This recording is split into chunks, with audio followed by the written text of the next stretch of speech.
Esto es nuestro 16º episodio de su radio comunitario Radio Carecen DC. Hoy es viernes 21 de mayo, día soleado y caliente en la ciudad de Washington, abriéndole las puertas al verano y al aire acondicionado. Quien les saluda en los micrófonos es Juan Andrés Misle.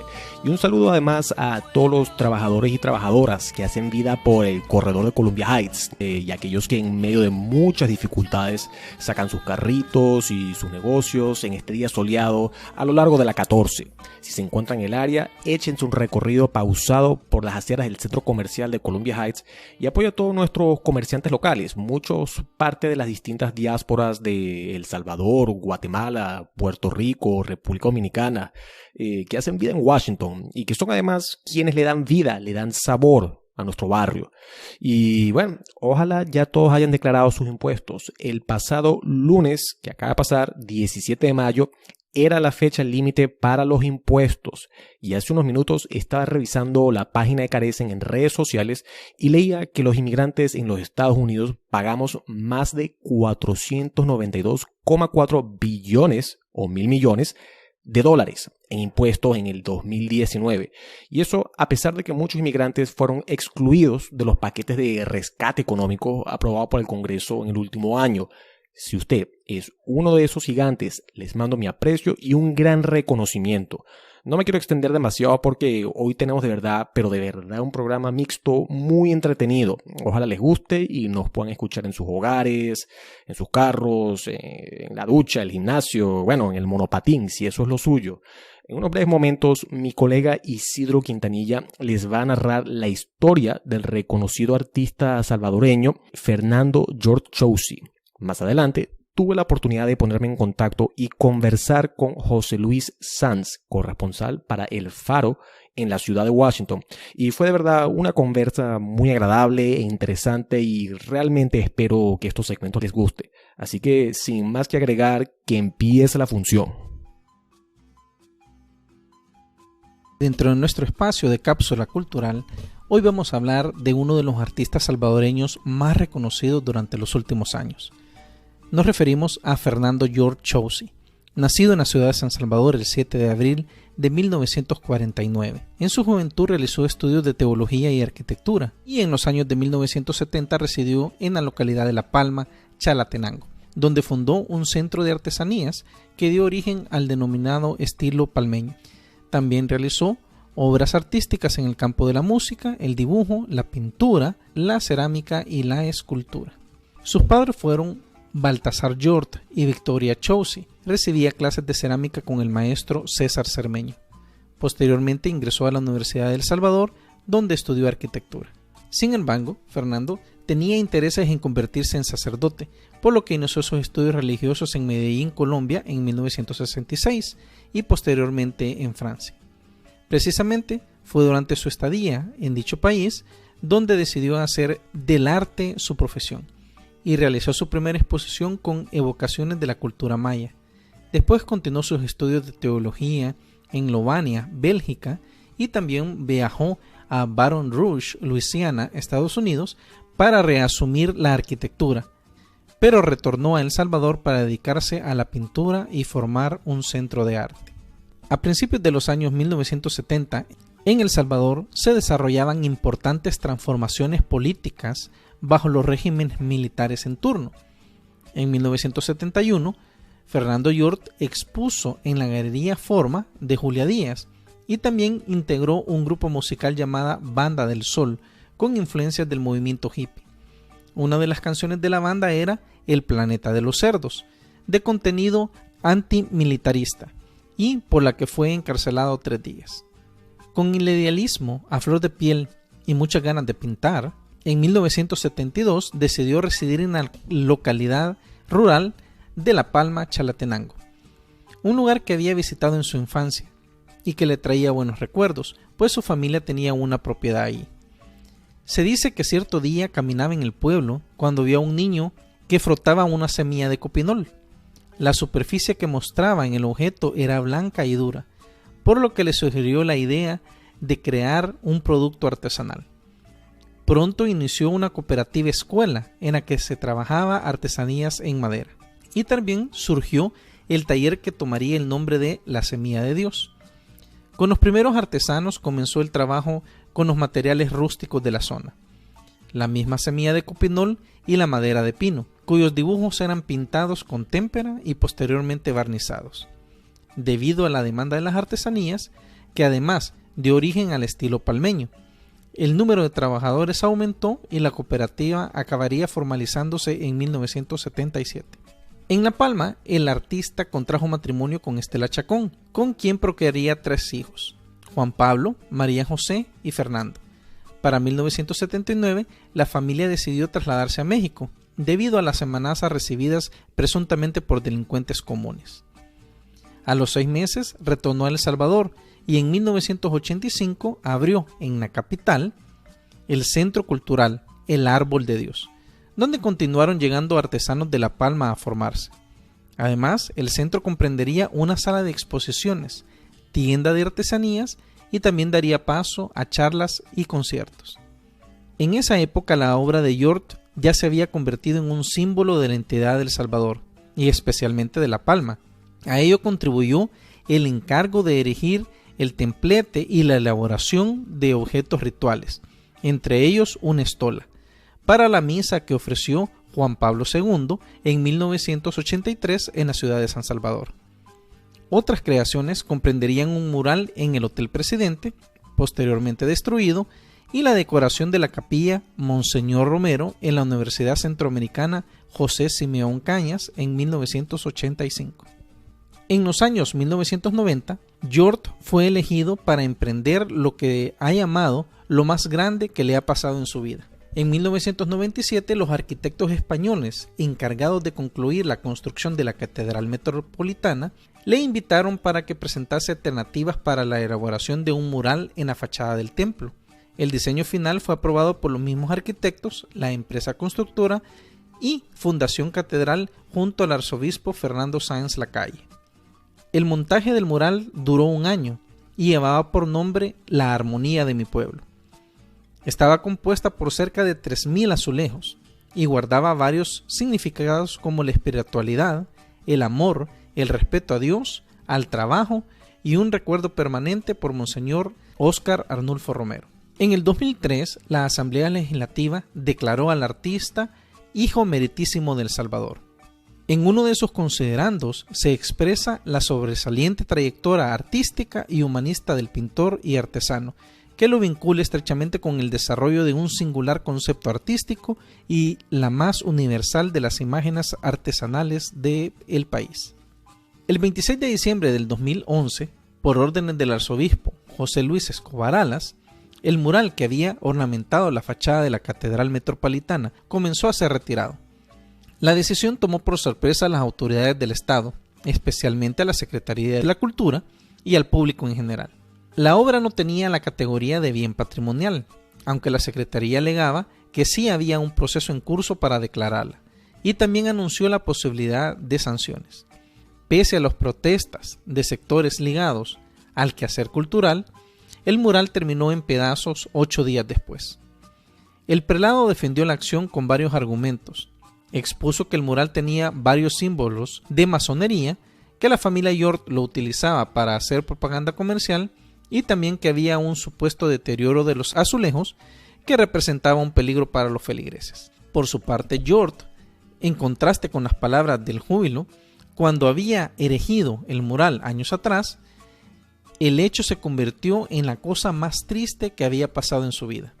Además, demandó la entrega de los restos para realizar una obra homenaje que se denominaría Dignidad y Respeto a los Artesanos Salvadoreños. Meses después del incidente, el alcalde de San Salvador, en ese entonces, Norman Quijano, le invitó a realizar una obra de gran formato en el monumento Bienvenido a Casa, ubicado en el costado sur de la ciudad. La creación se nombró Abrazo Fraterno. El complejo comprende 3 murales, 1 al frente y 2 al costado, y 4 esculturas alrededor. La técnica utilizada fue de mosaico libre y cerámica partida. Aparte del artista, trabajaron en su elaboración la misma fundación, un equipo de arquitectos y otro grupo de artesanos de La Palma. De acuerdo a sus palabras, representa el abrazo que la madre patria le da a los hermanos lejanos y a los turistas que nos visitan. Ese mismo año, York ocupó el segundo puesto en la 36ª Exposición Internacional 100 Nacimientos, organizada por el Diario de las Naciones de Italia. La obra galardonada llevaba el nombre de Belén, que fue elaborada en vitrales de El Salvador, y compitió con otros 200 pesebres provenientes de 25 países. La obra de Fernando York tiene influencias modernistas y del arte pop.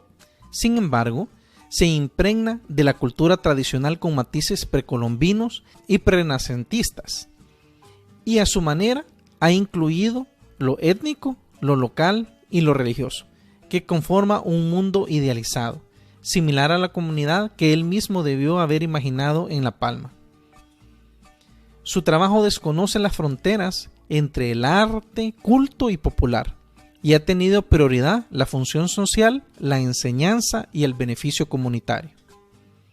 Las temáticas que han estado presentes a lo largo de su carrera pueden resumirse en 3 aspectos: la identidad, lo religioso y el idealismo, que se presentan con los dibujos de casas, figuras con brazos abiertos, el sol y la armonía en conjunto, entre otros. Y el 10 de agosto del 2018, lamentablemente Fernando York falleció. Entonces, mis amigos, hemos escuchado la historia de otro gran salvadoreño, orgullo salvadoreño, conocido mundialmente por sus obras y sus exposiciones.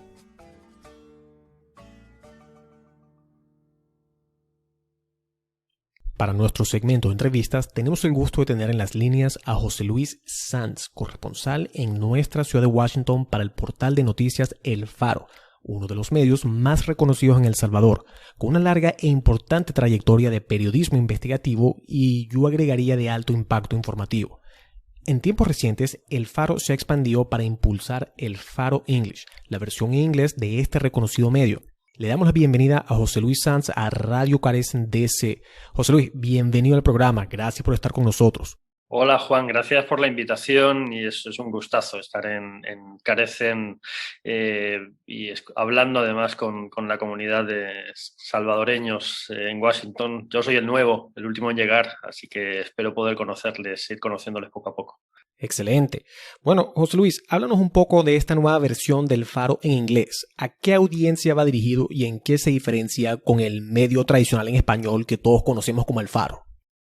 El Faro English es un intento, para empezar, por hacer que en Washington y en los espacios de tomas de decisiones se conozca de primera mano lo que pasa en El Salvador y en Centroamérica. A menudo, no sé si la comunidad acá tiene esa sensación, pero desde allá, desde el terruño, la sensación es de que hay quienes toman decisiones con muy poca información o con información sesgada o con información incompleta, en el sentido de que a menudo, lógicamente, se informan, y hablo de ciertos tomadores de decisiones a partir de lo que publican medios estadounidenses que viajan a Centroamérica, pero están apenas unos días, y que además se centran solo normalmente en algunos temas, ¿no? Pues lógicamente durante muchos años en el tema de la violencia, en el tema de la migración, pero parece que pues eso, como si Centroamérica no fuera nada más, como si no tuviera otros actores, como si no tuviéramos voz propia, ¿no? Entonces, el Faro English lo que pretende es, en primer lugar, que haya para el público estadounidense y para quien está interesado en Centroamérica información de primera mano. Mi sueño sería que el Faro pudiera terminar siendo no un periódico bilingüe, sino un periódico que ofrece contenido en los dos idiomas y buena cantidad de su contenido sobre Centroamérica. Y José Luis, uno de los principales retos del periodismo investigativo en la era de las redes sociales es cómo se cubren los acontecimientos que implican a los poderosos, ya sean de sectores económicos o de la política. Para los que llevamos tiempo en Washington, el expresidente Donald Trump tenía una tensa relación con los medios de comunicación, en particular con el Washington Post, pero sabemos que este fenómeno no es exclusivo a los Estados Unidos. Los reportes del Faro fueron clave en desenmascarar muchos de los escándalos en El Salvador bajo administraciones anteriores de los expresidentes Mauricio Funes y Salvador Sánchez, y ahora tienen un nuevo reto cubriendo la administración del presidente Nayib Bukele, que en adición de gozar de una popularidad muy alta, es también alguien muy hábil en las redes sociales. ¿Qué nos puede decir sobre los retos actuales para los periodistas en El Salvador? Bueno, primero recordaría que también hicimos enormes investigaciones de corrupción durante los gobiernos de Antonio Saca o de Francisco Flores. A menudo hay quien nos pregunta, pero ustedes durante los gobiernos de Calderón Sol o de Francisco Flores no eran tan agresivos. No, no es que no fuéramos tan agresivos, es que éramos mucho más pequeños. El Faro nació en el año 98 y durante muchos años éramos solo un grupo de periodistas, la mayoría estudiantes de periodismo, que hacíamos el periódico en nuestros ratos libres, es decir, no cobrábamos por hacer el periódico, lógicamente no teníamos la fuerza y la experiencia que tenemos ahora. Por eso, efectivamente, nuestras investigaciones fueron más fuertes con los gobiernos de Saca y luego con el de Funes, de Serén, y creo que en estos momentos tenemos más capacidad también para fiscalizar al gobierno de Nayib Bukele, ¿no? Pero lo hemos hecho con todos por igual.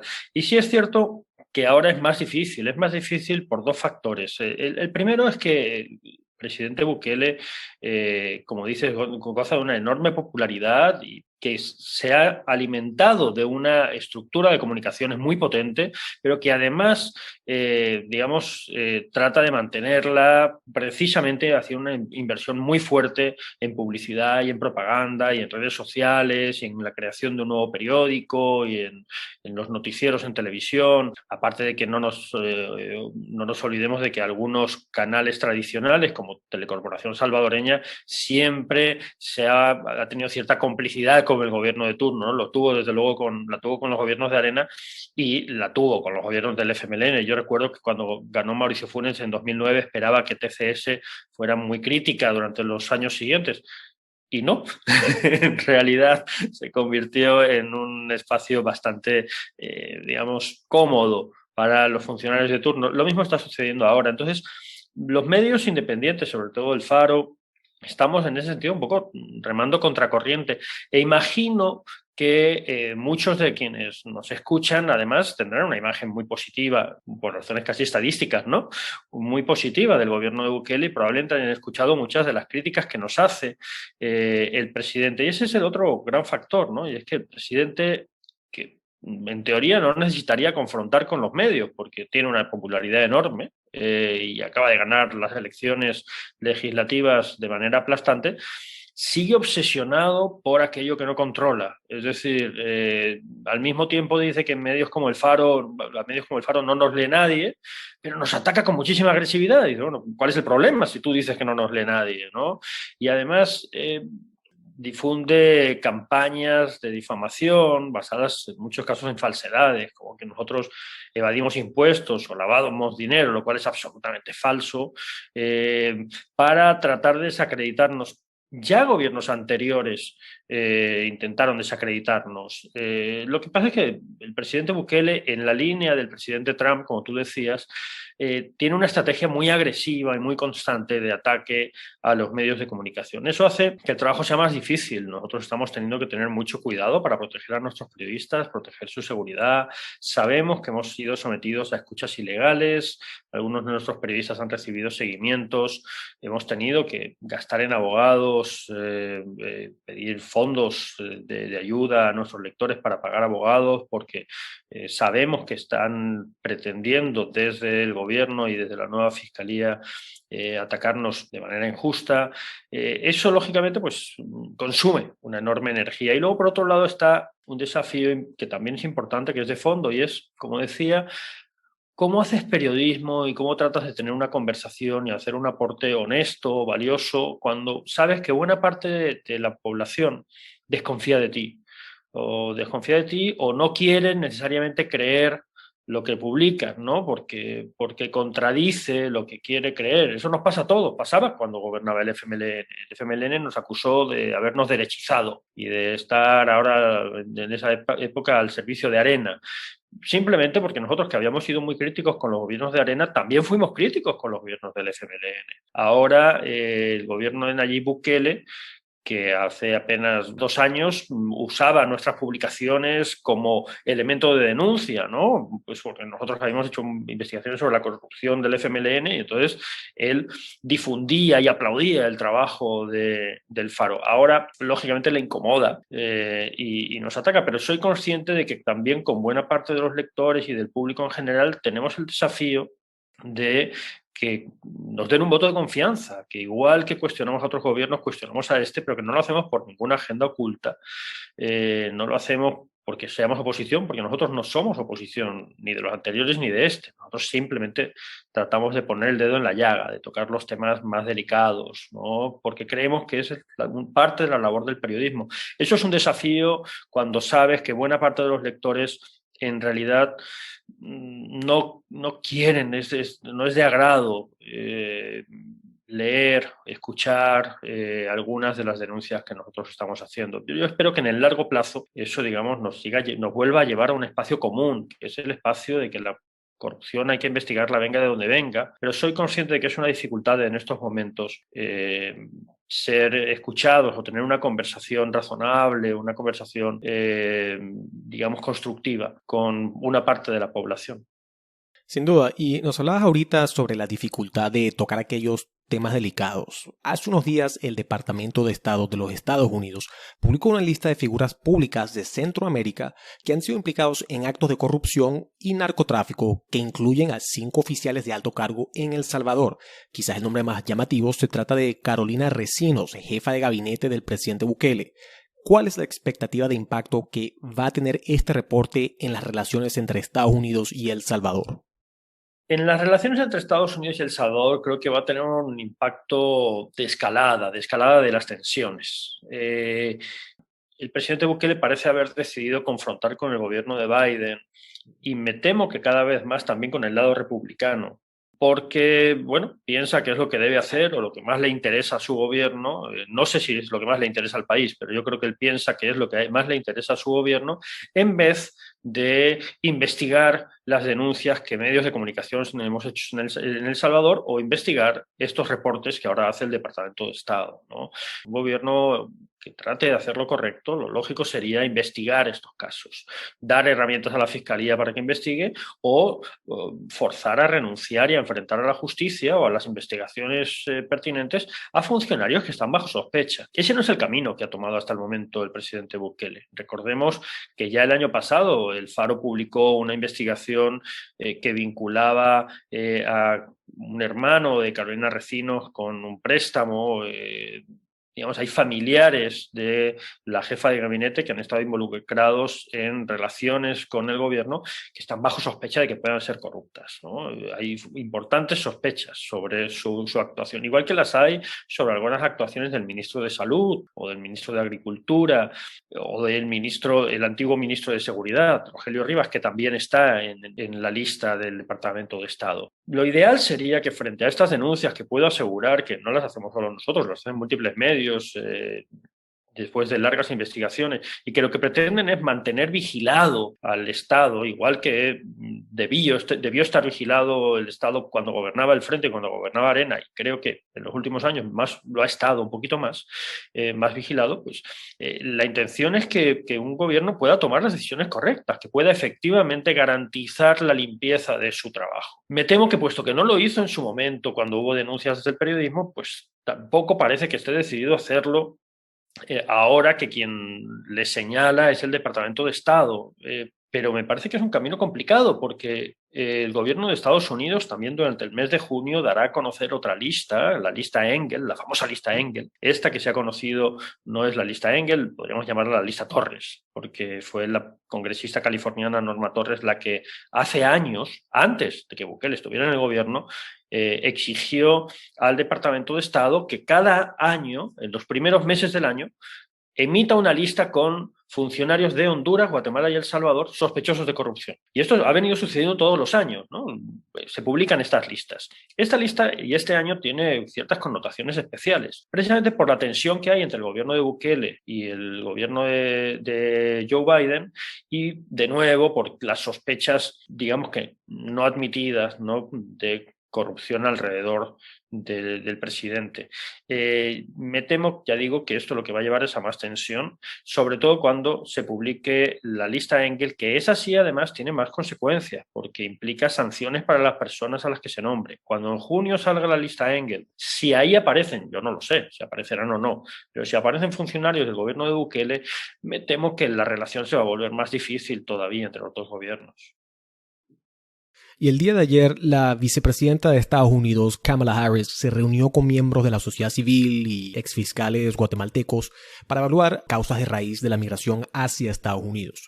¿No hay un riesgo que este nuevo enfoque por parte del gobierno de Biden en la corrupción en Centroamérica termine empujando a Guatemala, Honduras y El Salvador a alinearse más con China y con otras potencias que no cuestionarán los asuntos internos de esos países?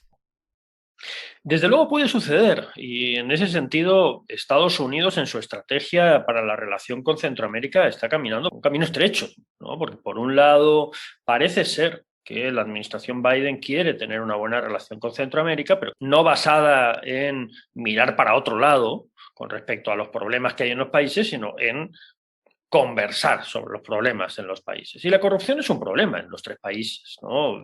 Hablemos de Honduras. En Honduras el presidente Juan Orlando Hernández es sospechoso, está siendo investigado en Estados Unidos. Es raro, todavía no le han acusado, pero yo creo que no le han acusado porque todavía está en el cargo. Pero lo más seguro es que cuando Juan Orlando Hernández deje la presidencia en enero de 2022, Estados Unidos le acuse formalmente de narcotráfico. Y en el caso de Guatemala, ahí todos hemos hablado y hemos sabido de lo que algunos llaman el pacto de corruptos.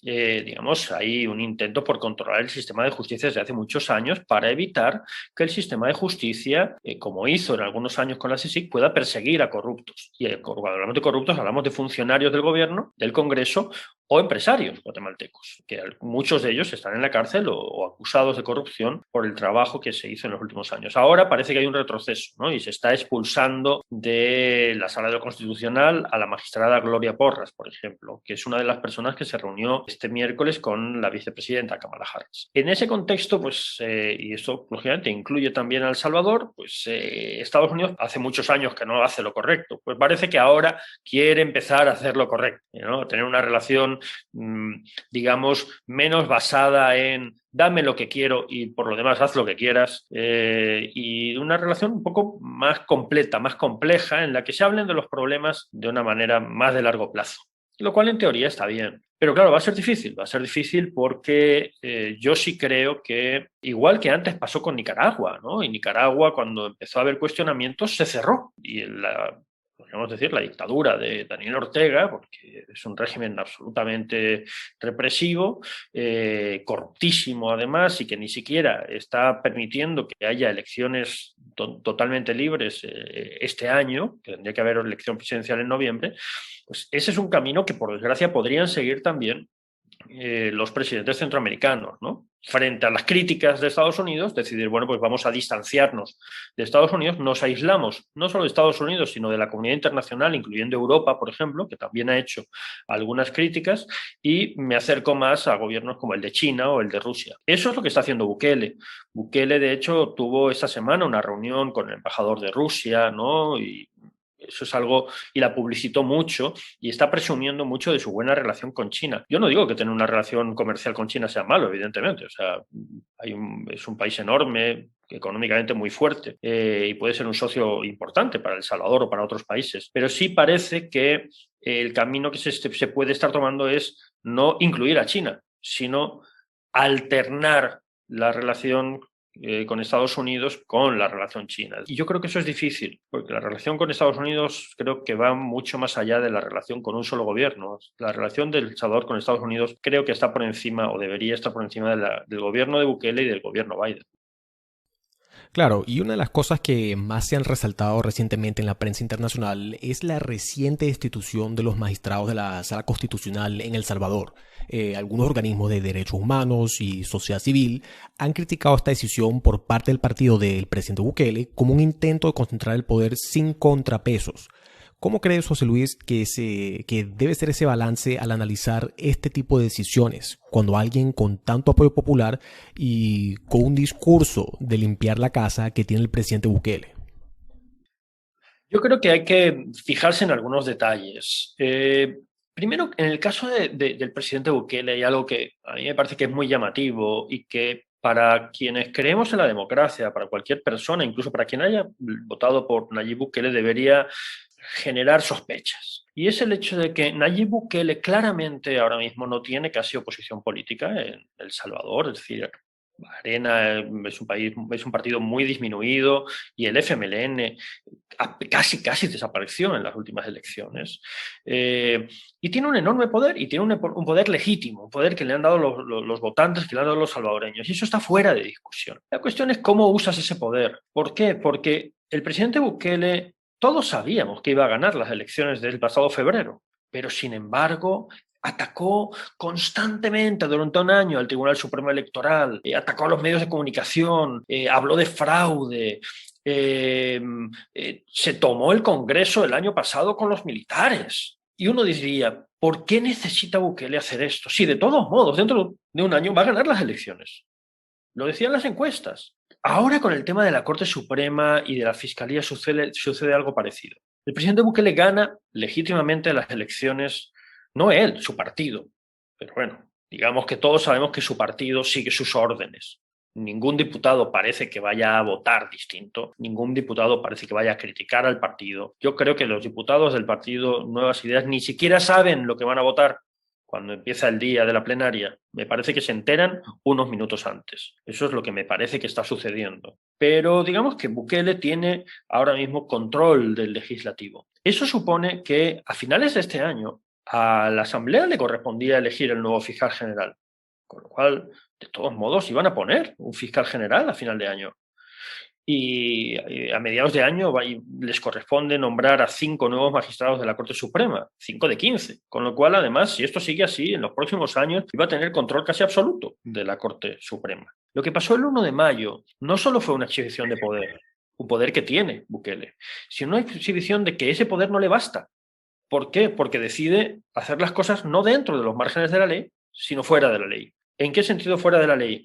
La ley establece que se puede destituir a los magistrados, sí, pero establece que se les puede destituir por algunas razones específicas, porque hayan cometido ciertos delitos. Pero claro, el argumento no puede ser que se excedieron de poder porque limitaron el poder del presidente. Una de las razones por las que hay poder judicial y sala constitucional es para limitar el poder de los presidentes. Para eso hay varios poderes. Para eso hay una asamblea legislativa. Se supone que en Estados Unidos el Congreso limita el poder del presidente. Y unas veces uno, pues si ha votado republicano y el Congreso es demócrata, pues estará triste porque el Congreso limita lo que el presidente puede hacer. Por ejemplo, la construcción del muro. Los votantes republicanos apoyaron la construcción de un muro. Bueno, el Congreso durante mucho tiempo no dio el presupuesto a Donald Trump. O al contrario, Obama quiso hacer una reforma migratoria y el Congreso, controlado por los republicanos, no le dio los votos. Eso que en Estados Unidos es normal. En El Salvador ahora mismo ya no sucede porque el control del Congreso lo tiene el presidente, pero además el presidente parece que quiere también la Asamblea Legislativa. Y entonces destituyó a los magistrados por una razón que no es legal, que es que están limitando mi poder.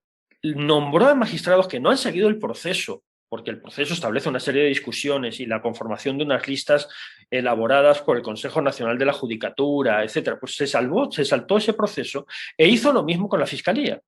Destituyó al fiscal bajo unos argumentos que claramente no son los reales, porque si fuera por una cuestión de afiliación partidaria o por sospechas de corrupción, hay muchas de las personas que rodean al presidente que ya no estarían ahí. Lo destituyó principalmente, y eso es bastante evidente, porque está investigando o estaba investigando a funcionarios de gobierno y porque estaba investigando la negociación del gobierno de Bukele con la Mara Salvatrucha. Claro, cuando tú durante la noche tomas control de la Fiscalía General y de la Sala de lo Constitucional, llevando a la policía para que entre a las 2 de la mañana y los nuevos funcionarios que tú has elegido puedan tomar posesión, eso no es lo normal. Así no es como funciona la institucionalidad. Independientemente de que lo use para el bien o para el mal, es una ruptura democrática. Y además da margen para que, si lo usa para el bien, sea por voluntad suya, pero si lo usa para el mal, los demás no podamos hacer mucho. Y eso es peligroso en una democracia. Totalmente de acuerdo, José Luis, pero ya para ir cerrando, viendo más a futuro, ¿de qué forma le gustaría a El Faro relacionarse con la diáspora salvadoreña en Washington, Maryland y Virginia? ¿Cómo ve el futuro del Faro aquí en los Estados Unidos? Wow, esa pregunta es difícil de responder porque se me acumulan las ideas. Para empezar, a mí me gustaría que la comunidad salvadoreña y centroamericana en Estados Unidos y sobre todo en el área de Washington, Virginia, Maryland, DC, sepa que estamos acá y que sepa que puede escribirnos, que puede escribirme, ¿no? Mi correo electrónico está ahí en la página del Faro, mis cuentas de redes sociales están abiertas, yo no bloqueo a gente, aunque me insulten a veces, y estoy encantado de estar en contacto y de escuchar críticas también, ¿eh? Hombre, críticas honestas y críticas respetuosas, si puede ser, pero me interesa saber sobre todo qué piensan de lo que está pasando en El Salvador, me interesa poder responder preguntas, me interesa primero establecer un diálogo. Y después, más a largo plazo, porque ahora lo que pasa es que no tenemos el músculo suficiente para hacerlo, a mí lo que me gustaría es contar sus vidas, es decir, contar cuál es la realidad complejísima del Salvador acá. Porque mi sueño, igual que te decía, que es que El Faro en algún momento sea casi bilingüe, para poder llegar evidentemente también a las diferentes generaciones de salvadoreños, de centroamericanos en Estados Unidos, es que tengamos un periódico que permita no solo que acá en Estados Unidos se sepa lo que sucede en El Salvador, sino que en El Salvador se comprenda con más profundidad lo que sucede en Estados Unidos, a ese pedazo del Salvador que está en Estados Unidos. Muchas veces he hablado con escritores, con personas del mundo de la cultura, que nosotros tenemos eso. Como dijo Geoffrey Rivas, una patria líquida, una patria que está más allá de las fronteras. Y en ese sentido, a mí lo que me encantaría es que en El Faro se escuchen las voces y que haya artículos de opinión, voces, reportajes sobre El Salvador, no solo sobre el territorio del Salvador. Porque yo creo que El Salvador sucede acá también, ¿no?